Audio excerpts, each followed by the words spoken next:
Salut tout le monde et bienvenue dans cet horoscope pour la semaine du 18 au 24 octobre. Mon nom c'est Gabriel, je suis astrologue et ensemble je propose qu'on regarde un peu comment les transits vont se passer dans le ciel pour nous cette semaine. Il y a beaucoup d'événements marquants qui vont se passer cette semaine. Alors, il y a principalement deux planètes qui vont devenir directes, donc ça va faire du bien, ça va comme se ressentir comme un déblocage. On va avoir une pleine lune et aussi on a le soleil qui va changer de signe. Alors vraiment, plein d'événements qui vont se passer, puis on va regarder ça un petit peu un après l'autre. Et puis sinon, la Lune va se promener entre le Bélier, le Taureau et le Gémeaux.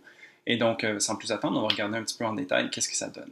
Pour le lundi 18 octobre, on a donc beaucoup de ces événements que je parle qui se passent cette journée-là. On a Jupiter qui va devenir direct, on a Mercure aussi qui va devenir direct, et on a la Lune qui va entrer dans le signe du Bélier. Alors, vraiment une pas pire journée. Si on commence dans l'ordre chronologique, c'est Jupiter qui va se remettre en mouvement en premier. Donc en ce moment, elle était rétrograde, ce qui veut dire que depuis le point de vue sur Terre, elle reculait dans le ciel. Et donc le 18, elle va se remettre à avancer vers l'avant.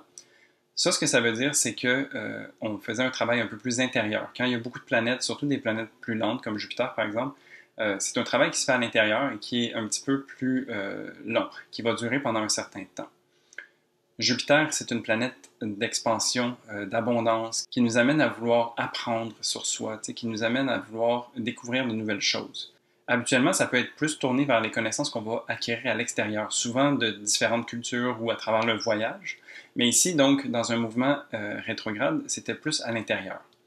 Alors, après qu'on ait fait tout ce travail à l'intérieur, qu'on ait vraiment un peu étudié qui on était, qu'est-ce qu'on avait envie de faire, qu'est-ce qu'on avait envie de voir aussi, tu sais, parce que Jupiter était revenu en Verseau, donc il y avait beaucoup de choses à faire à ce niveau-là. Le Verseau est un signe qui est tourné vers le futur, qui est tourné vers le progrès, qui a envie de trouver sa place un petit peu aussi, tu sais, c'est un signe qui est très tourné vers la société, le côté humanitaire et tout ça, sauf que ça reste qu'il y a un travail personnel qui doit être fait également. Donc c'est un peu comme ça qu'on peut voir que Jupiter est retourné dans le signe du Verseau pour venir terminer le travail qui avait été entamé au début de l'année 2021. Donc vraiment ici, on a comme replongé à l'intérieur et puis maintenant, on va se remettre à aller vers l'avant. On se redirige un petit peu donc avec des nouveaux acquis qui vont nous permettre de vraiment terminer l'année sur une bonne note, je dirais, parce qu'il y a quand même ce côté très optimiste avec Jupiter. Et donc, on se prépare à terminer l'année, à venir clore ça pour ensuite entrer dans l'énergie du poisson l'année suivante. Pour ce qui est de Mercure, c'est une rétrogradation qui dure beaucoup moins longtemps, donc ça dure environ 3 semaines habituellement. Et donc, cette journée-ci aussi, elle va redevenir directe. Mercure gère beaucoup plus ce qui est au niveau mental, les communications, les échanges qu'on a avec les autres.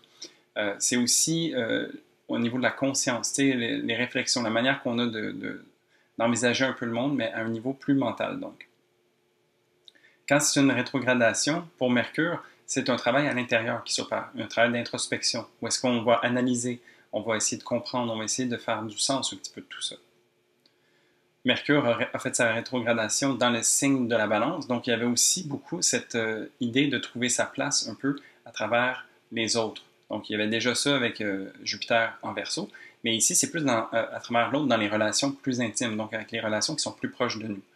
On parle de partenaires de vie, partenaires d'affaires, des meilleurs amis, ce genre de personnes-là qui sont plus proches, avec lesquelles on a des engagements souvent, ou qu'on a des relations plus à long terme.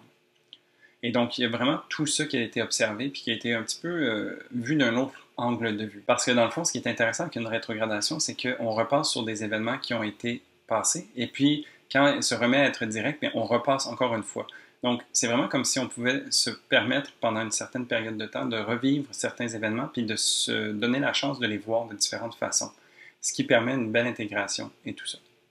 En général, aussi avec Mercure, on parle souvent comme de problèmes de communication avec la technologie. Des fois, il y a des bugs, des fois, il y a des incompréhensions, des fois, il y a des choses du passé qui refont surface. Et donc, un petit peu tout ça a teinté les dernières semaines. Puis là, on sort de cette période-là de rétrogradation pour s'en aller vers quelque chose de nouveau. C'est pas sans dire qu'il y a une période d'ombre avant et après une rétrogradation. Donc, pendant environ 2 à 3 semaines, il va quand même avoir certaines choses qui vont se faire ressentir ou qui risquent d'accrocher un petit peu. C'est pas parce que Mercure redevient direct qu'automatiquement tout redevient à la normale. Il y a quand même une certaine période de transition, si je peux dire. Sinon, cette journée-ci, la Lune entre donc dans le signe du Bélier Et donc, la Lune qui parle de notre monde intérieur, de la façon qu'on a de gérer ses émotions, ça gère aussi les peurs. C'est vraiment un peu tout ce côté plus sensible qui nous habite. C'est aussi la manière qu'on a de prendre soin de soi. Et donc, dans le signe du bélier, il y a vraiment cette envie de fougue. On sort d'une énergie poisson, où est-ce qu'il y a une certaine dissolution qui se fait faire, une certaine purification. Et donc, dans l'énergie du bélier, c'est comme si le nettoyage avait été fait, et là, on se sent frais et dispo pour aller vers une nouvelle aventure, vers quelque chose qui nous allume, qui nous fait chaud au cœur, en fait.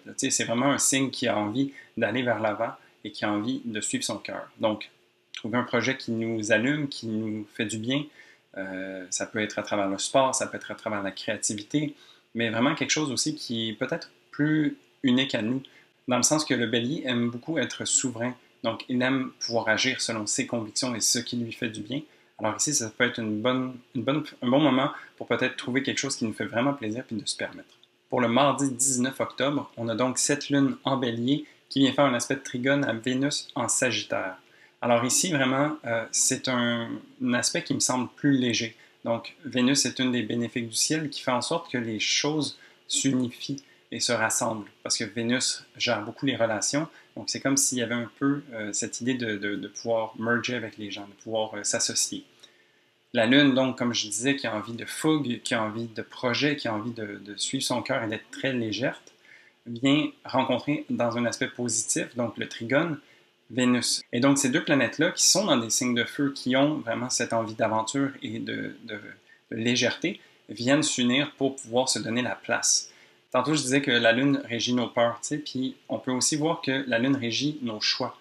Et donc, ici, ça serait de voir comment est-ce que les choix qu'on porte peuvent être alignés avec nos valeurs, pour ce qui est de Vénus, par exemple. Donc, c'est vraiment un bel aspect qui est léger, qui fait du bien, qui vient nous amener des nouveaux territoires un petit peu, tu sais, comme c'est un petit peu sortir des chantiers battus pour trouver quelque chose au bord de la route qui peut nous allumer, tu sais, qui peut nous faire du bien. Alors vraiment ici, ça peut être une super belle journée pour juste être cool puis être léger. Pour le mercredi 20 octobre, on a donc cette fameuse pleine lune en bélier qui va avoir lieu. C'est une pleine lune qui va quand même avoir une certaine intensité parce qu'il y a Pluton qui va être en carré à cette lunaison-là et cette lunaison-là va être aussi en opposition avec Mars. Donc, ça va ressembler un petit peu à la nouvelle lune qu'on a eue il y a quelques semaines de ça, parce que cette nouvelle lune était conjointe à Mars. Et donc, Mars peut être une planète un peu abrasive et elle se trouve en balance. Donc, c'est vraiment pas un endroit où est-ce que Mars est confortable. Mars aimerait beaucoup plus être en bélier, par exemple, où est-ce qu'il pourrait agir, puis suivre un peu ses instincts, puis pouvoir agir. Là, il se voit être un petit peu en mode à devoir plaire à tout le monde, à devoir prendre en compte les opinions de tous, et puis ça devient castrant, ça devient un peu lourd pour lui. Donc ici, on peut voir peut-être que l'opposition pourrait venir mettre en lumière certaines choses ici. Tu sais, il y a peut-être un peu de passif-agressivité qui pourrait remonter, par exemple, ou des challenges au niveau de la confrontation, par exemple. Donc, ça serait de faire attention à ça. Aussi, donc, j'ai parlé qu'il y avait Pluton qui était impliqué. Donc, Pluton ici va être en carré à la Lune, ce qui vient intensifier un petit peu cette lunaison-là, qui va faire en sorte que certaines choses vont avoir peut-être tendance à remonter à la surface, à être vues. Et donc, si la Lune qui est en bélier, puis qui a un peu la tête légère, comme je disais tantôt, qui a envie de s'amuser, qui a envie de trouver des projets qui l'allument et tout ça, va venir peut-être se faire alourdir ou ralentir par Pluton qui a des choses à lui montrer. T'sais. Donc, c'est sûr qu'ici, il y a une certaine tension qui va se faire ressentir, mais c'est toujours pour le mieux. Donc, c'est de garder en tête que oui, on peut être souverain et suivre son cœur, mais qu'il y a peut-être certaines choses qui sont accessibles, que Pluton vient nous mettre en avant, uniquement parce qu'on se permet cet espace de légèreté à travers la Lune. Donc, c'est un peu ambivalent comme relation, mais peut-être que ça peut nous amener quelque chose de bon. J'ai déjà une vidéo sur la pleine Lune qui est sortie, alors si tu veux aller voir un petit peu plus en détail qu'est-ce qui se passe, je t'invite à aller la regarder. Sinon, quelques heures après ça, la Lune va transitionner dans le signe du Taureau. Donc ici, la Lune va se calmer beaucoup. Donc on passe d'une énergie feu à une énergie terre. Alors il y a un certain relâchement qui se fait sentir, il y a une certaine pause. C'est sûr que ça va faire du bien, dépendamment de ce qui va avoir remonté à la surface avec l'opposition de Mars et le carré à Pluton. Il y a peut-être certaines choses qui vont venir avoir besoin de temps justement pour pouvoir réfléchir, pour pouvoir s'assurer de se recentrer sur soi. Donc ici, je pense que de profiter de cette lunaison en Taureau peut être très bénéfique. Puis, pour vraiment en tirer profit, je dirais, de connecter avec ses centres, de connecter à la nature, de pouvoir se permettre un temps de repos, un temps de pause. Ça pourrait être vraiment super aligné pour pouvoir décanter un petit peu la pleine lune qui s'est passée quelques heures auparavant. Pour le jeudi 21 octobre, donc je réitère que ça pourrait être vraiment une bonne chose de pouvoir prendre ce cool le mercredi soir parce que le jeudi, donc la lune qui est en taureau, qui est un petit peu plus relaxe, ça c'est sûr, va venir rencontrer Uranus, qui est en taureau également. Uranus, c'est une planète qui dérange, qui vient poser des questions, qui vient un petit peu déstabiliser les choses. T'sais. C'est une planète qui va s'assurer qu'on est droit avec nous-mêmes, qu'on est droit dans ses bottines. Donc ici, la Lune qui a peut-être envie de se poser va venir être brusquée potentiellement par Uranus. Uranus en taureau vient poser des questions de fond. Donc c'est des questions au niveau des valeurs, des fondations, vraiment de qu'est-ce qui est important pour nous.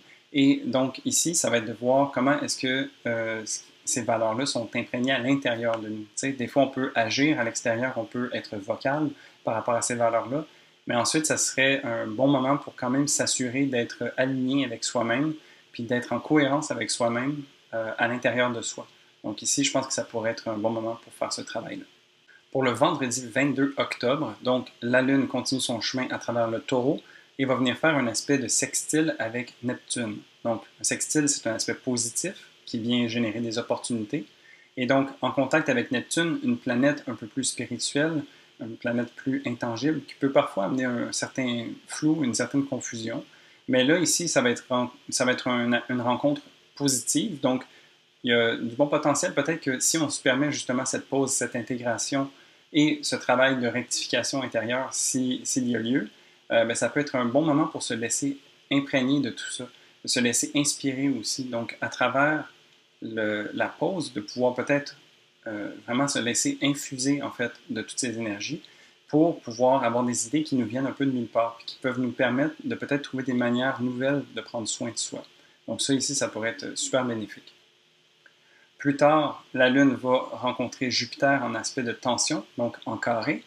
Et puis, ben, Jupiter, c'est une planète bénéfique. Donc, le carré n'est pas si négatif que ça, mais peut être vu autant positif que négatif, en fait. Donc, dans son côté plus négatif, il faut faire attention, je crois, de ne pas se laisser voir les choses plus belles qu'elles ne sont. Donc, il y a eu un contact avec Neptune juste avant. Ici, peut-être que Jupiter pourrait s'exciter ou genre faire en sorte qu'on a un certain engouement à aller exactement où est-ce que Neptune nous dit d'aller, mais peut-être que ça nous demanderait d'avoir une certaine réflexion ou un certain pas de recul pour s'assurer que c'est vraiment ça qu'on a envie de faire. T'sais? Parce que les jours avant ça, on a fait un travail intérieur et une certaine rectification. Donc ici, ce serait intéressant de pouvoir peut-être rester sur le droit chemin. T'sais? Donc c'est juste faire attention de ne pas exagérer, dans le fond, les plaisirs ou les choses qui viennent à nous, qui sont peut-être nouvelles. S'assurer de garder une tête froide un petit peu. Dans son côté positif, ben, c'est sûr qu'on peut aller vraiment profiter avec une lune en taureau qui est carrée à Jupiter, c'est l'abondance. Donc ici, on parle d'avoir de la bonne bouffe, de pouvoir s'imprégner de la nature de façon nouvelle. Peut-être que ça pourrait être d'aller faire une promenade en forêt, aller à la montagne, quelque chose qui est un petit peu différent, mais qui vient vraiment nous nourrir d'une nouvelle façon. Donc ici, ça pourrait être intéressant de peut-être justement se permettre de sortir dehors, d'aller explorer un petit peu, et puis voir comment est-ce qu'on peut nourrir cette lune et tout ce travail intérieur à travers un peu ce qui nous entoure. Pour le samedi 23 octobre, la lune va finalement transitionner dans le signe du Gémeaux. Donc ici, on a fait un travail intérieur quand même un peu secoué avec le taureau. Et puis ici, le Gémeaux, justement, a envie de sortir. Donc peut-être qu'on veut surfer sur la transition que Jupiter nous offrait la veille et puis se permettre justement d'aller à l'extérieur, de pouvoir découvrir de nouvelles choses, de pouvoir se laisser être curieux. Donc ici, la lune en Gémeaux est très légère, elle est libre comme le vent, et donc de se permettre cette liberté-là, puis se permettre aussi d'aller pas aussi en profondeur, dans le sens, le taureau peut être plus lent, plus posé, et ici, donc, avec la légèreté du Gémeaux, peut-être qu'on a envie d'effleurer les choses, on a envie de butiner d'une fleur à l'autre. Donc vraiment de suivre ses envies, d'écouter un petit peu qu'est-ce qui se passe, puis de se laisser être joueur avec soi-même, donc vraiment une légèreté du cœur pourrait faire du bien pour terminer la semaine. Aussi, cette journée-là, le soleil va transitionner dans le signe du Scorpion. Donc, le soleil sort de son signe en chute, qui était la balance, et s'en va dans le signe du Scorpion pour plonger en profondeur. Donc, on commence vraiment à s'imprégner des énergies plus scorpionnes qui vont nous suivre tout le long du mois de novembre. Et donc ici, le soleil qui représente un peu l'essence qui est dans notre voiture, c'est qu'est-ce qui nous fait avancer. Ça va être donc, avec l'énergie du scorpion, cette connexion avec soi-même, très authentique, très profonde, cette connexion avec nos tripes qui nous permet d'avancer. Donc, il y a vraiment ce désir d'aller en profondeur avec l'énergie du scorpion et puis d'être vrai avec soi-même. Donc, le soleil, qui est un astre qui illumine les choses, vient plonger dans les profondeurs du marais du scorpion pour venir justement éclairer tout ça et trouver cette lumière qui se trouve parfois dans les coins plus sombres. Pour finir, le dimanche 24 octobre, la Lune va faire une opposition à Vénus. Donc ici, la Lune qui est rendue dans le Gémeaux vient être en opposition avec Vénus qui est en Sagittaire. La Lune en Gémeaux donc a envie de pouvoir se promener, de pouvoir être légère et tout ça, a envie aussi de surtout favoriser ce qui est proche d'elle. Donc les échanges avec les autres autour de soi, de pouvoir être dans son quartier, par exemple, d'être vraiment dans le quotidien. Et puis, l'opposition avec Vénus en Sagittaire, Vénus a plus envie de sortir, a envie d'aller explorer, a envie d'élargir son horizon.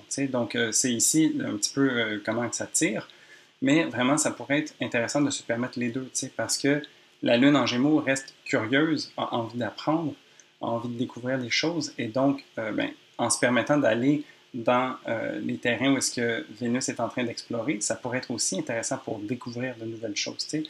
Donc, un n'efface pas nécessairement l'autre. C'est juste que c'est comme si, à l'intérieur de nous, on n'était pas nécessairement aligné par rapport à où est-ce qu'on a envie d'être, si on peut dire. Alors, de trouver un moment peut-être pour être chez soi puis cultiver un peu ce côté plus routinier, proche de soi dans le quotidien, et de se permettre d'aller faire une aventure puis de sortir carrément de sa routine. Donc, ici, ça pourrait être une belle façon de venir alléger tout ça. C'est sûr que c'est un aspect de tension, mais c'est avec Vénus. Et donc, ici, quand même, il y a une certaine douceur qui va se faire ressentir. Je crois que c'est deux signes qui sont opposés, mais complémentaires aussi, le Gémeaux et le Sagittaire. Alors, je pense que ça va quand même bien terminer la semaine. Et donc, voilà, ça fait le tour de la semaine. Comme je disais, beaucoup d'événements assez marquants vont teinter la semaine tout au long. Alors, je vous souhaite vraiment beaucoup de déblocage avec comment on ouvre la semaine dès le lundi avec les planètes qui se remettent à aller de l'avant et puis une très belle lunaison également. Si tu as aimé cette vidéo, n'hésite pas à me laisser en commentaire comment est-ce que tu anticipes cette semaine ou comment est-ce que tu l'appréhendes. Je suis toujours curieux de pouvoir échanger avec toi à ce sujet-là. Et puis sinon, tu peux mettre un pouce sur la vidéo. Ça aide beaucoup l'algorithme de YouTube pour faire en sorte que mes vidéos soient vues par plus de gens. Et donc, si tu le fais, merci beaucoup. Et sur ce, moi, je te dis à la semaine prochaine pour un prochain horoscope. Salut!